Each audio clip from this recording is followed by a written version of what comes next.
This is the Akros Advantage, and I'm Demi Radeva. I'm joined today here by Dr. Diagnoses. We're discussing the role of clinically reliable data in early detection, prevention, longitudinal care, and ultimately reimbursement integrity. Dr. Anders, I'd love to hear about you and your background. Thank you for having me. I am an internist by training. I stopped full-time practice several years ago, but I spent 20 years being a general internist in part of a large multi-specialty group practice. And I was part of the old managed care era, if anybody remembers that. I got started in this particular role around 2000 when the clinic I was working at actually started to install the electronic medical records. So I was part of that team, was president of that organization for a while, and then it just kind of blossomed from there. So I've been chief medical officer of 3 companies, and now Medicomp Systems. So that experience seems like it didn't scare you off. It actually maybe piqued some curiosity. Absolutely. So tell me about your perspective on AI. Do you like AI? Do you want to work with AI? Do we need more AI? Actually, in our company, we use AI to do certain things internally. We have a knowledge base as part of our product. So we're using it to actually go out and find articles that our knowledge base team can review. And we use AI to actually analyze articles and things like that.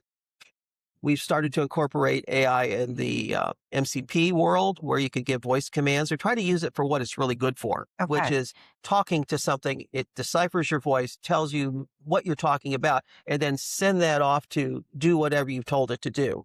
So it's more of a command and control thing. Right now, we have our own version of AI that we've been building for 45 years. So we rely on that because it's all vetted by real-time physicians that have created this over that amount of time.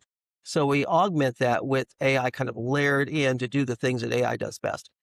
So do I like AI? Sure. I use it every day. Do I think it's the end result and that's the thing that everything's going to rely on? No, I do not. Can you tell me more about your company and what problem it's solving? Well, we're in basically the data integrity business. So if you think about clinical data, where does it start? It starts with a clinician and a patient in a room collecting data. That's it. That's what it is. And that data now starts to get transmitted and do things with it. Goes down the road to the payer, goes down the road to interoperability, down to another clinic. It helps internally at that visit to actually treat the patient. So it all starts with that interaction. The thing that we're seeing now, especially, is with ambient listening, which is a big thing right now. So you walk in a room, have a conversation. It may be right, it may be wrong, whatever. It produces a transcript of what you said and what the patient said. That's converted into a summary. It's all text. You can't do a darn thing with it. It's still text. So we take that text and actually convert that into real data points to make sure that it's validated. One of the issues is clinicians are not really reading it carefully because it's hard to read. It is, takes time. So we've created a kind of a middle layer that will not only validate what that LLM produced in that summary, but actually allow the physician to say, okay, that's what I said. Or I forgot to ask, so I don't have to go back and redictate it or anything like that. Be able to present that to them at the point of care so they can correct it. In the previous conversation, we were chatting about AI extracting or doing medical abstraction and then extracting and giving someone a diabetes diagnosis. When they were talking to their physician, they were talking about their cat having diabetes. Correct. So how do we ensure accuracy? How do we ensure that the information that text is turning to meaningful insights for that physician and for ultimately better care? Well, it's all about context.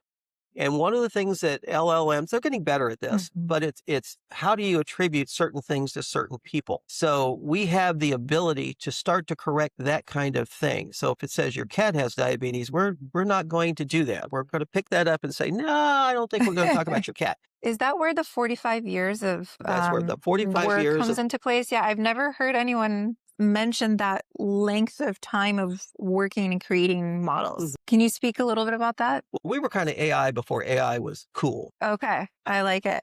So basically, we've developed a system that has its own clinical engine inside. It has its own algorithms inside, and that's all AI is a bunch of algorithms. So we've been creating this over time, but making sure that it's transparent and vetted. So when we give an answer to a question, we can tell you where that answer came from, what article it came from, so the physician now trusts it. So the sources are always referenceable It's Got referenceable, it. Okay. absolutely, and transparent, because trust is a big thing.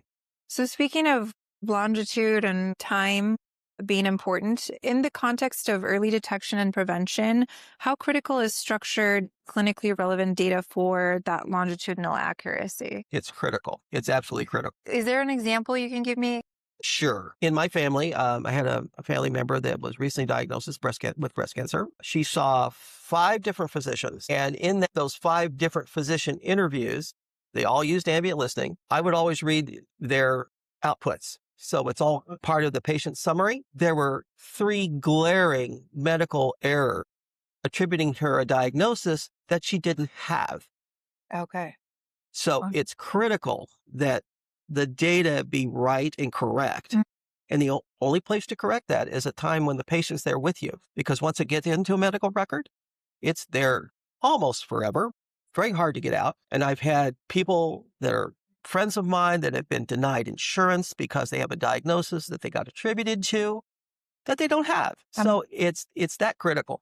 And it's got downstream implications, both for direct patient care as well as other things that medical data is used for. That was actually going to be my next question is, what are the downstream effects on reimbursement, quality reporting, risk adjustment? Can you speak to some of those implications?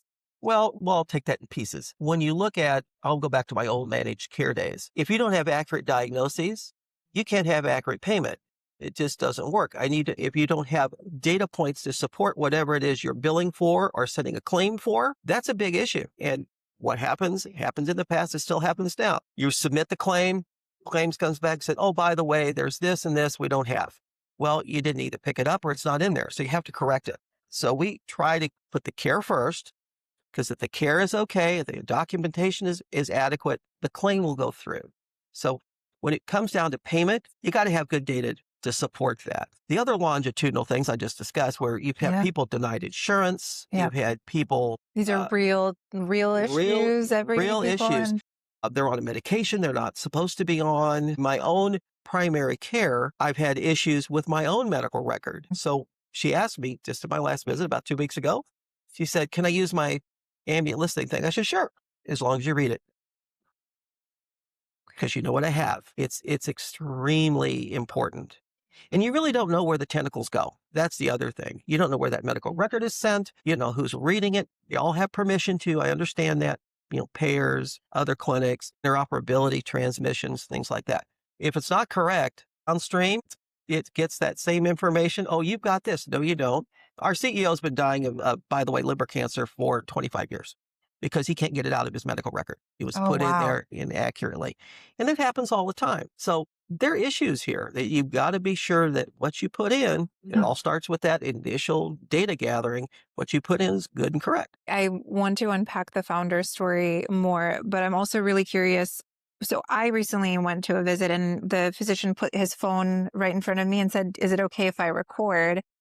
Do you have advice? Should we say, yes, I allow you to record this, or no, I don't? Is it better for us to ask our physicians to take notes themselves rather than using this technology? No, I think the technology is useful. I do. But one of the things that has to happen is that human in the loop. The clinician has to read it and has to make sure that what is in there is correct. In addition to that, I would tell everyone that visits a clinician today, make sure you read it. And if you can catch it early enough, you can get it out if it's wrong. But so not only the clinician needs to read it, but the patients need to read it and make sure their medical records are correct, because everybody now gets a medical summary after a visit. So make sure that's right. If it's not right, you pick up the phone, call your clinician and say, hey, this is in here. It's not right. So now let's go back to the founder story. Why hasn't he or she been able to remove that from their record? If you answer that, I would be happy to know how you would do that, because clinicians are not really, that's somebody else's data. If I take that out, I'm responsible now. Somebody else put that in there, but now I know it's wrong because the patient just told me it's wrong. But how do I get it out and make sure that I took it out and the reason I took it out and all of that? It's a lot of work. But the reason it got in there to begin with, his mother died from liver cancer. So we talked about attribution. Similar issue with the cat. Now we have a relative. Mom had it. Now I've got it. Okay, well, Well, one would think that historically, paper records, right? you can probably change and edit something there, but you would think that now with, interoperability and or lack of in some instances, that it should waterfall. And if a change is made, it should be reflected everywhere. Is that? Well, it is possible. I think it is possible, but it's going to take some training from growing up using interoperability where you're getting medical records. And there is a tsunami that comes through with interoperability now. So a clinician can get 50 pages of a new patient from another clinic. How in the world are you going to go through that? And that's one of the other things we do is we can actually take that big batch of data and parse it down and say, I want to know everything about diabetes in this patient. I want to know everything about hypertension in this patient. It gives the clinician a little more time to make sure that the data is correct. But you have to be responsible. And I think sooner or later, it's going to dawn on people. If I find a mistake, I've got to correct it. And then I have to have a mechanism as to why I did it. And I think that's the one thing that's lacking right It's now. missing. There's a little metadata that says, okay, he took it out because it was wrong. So he's got to be responsible again. It's back to responsibility. I want to unpack the responsibility concept, and I'm curious what guardrails should exist before embedding AI into clinical workflows to maybe prevent or solve some of this. And then once we have AI implemented, what can we do there? Any thoughts on that? Yeah. One of the things about AI right now is it's not deterministic, meaning I'm just going to throw AI at this and it's going to help me do whatever it is. When it's created with a purpose, it's determined purpose, then it's much better, much more trusted. Right now, I don't see a lot of that. It's starting to come in. It's starting to be trained on better and better clinical data. So you're not getting a lot of the hallucinations. But some of these models are trained on everything in the internet. So it doesn't need to know the recipe for fried chicken, which you find on the internet. It's dealing with healthcare data. So train it on healthcare data and give it a purpose, tell it what you want it to do, and then put guardrails on it. Meaning that if it's outside this realm, I don't want to see it. Don't hallucinate. Don't give me something I didn't ask for. Because that's the other thing AI does from time to time. You ask it a question, it will give you an answer. It may not be the answer that's correct. So where do clinicians come into this and where do technologists come into this? That's a great question. It's one of my soapboxes, and I've been on this soapbox now for almost 20 years. Clinicians need to be asked what they need help with. It's very important to involve them in the development of these systems. Don't develop a system and say, here, is this okay? It doesn't answer my question. It's not doing well, we never asked what you wanted it to do. They have to be involved in this whole process. So as a design partner. As a design partner. Yeah. I'm seeing more and more clinicians get into what I do for a living now, but that's got to happen more and more. And there's a little bit of arrogance right now in some of these large language models of we're just going to make it so good that you won't have to do that. There will always in healthcare need a human in the loop. Yeah.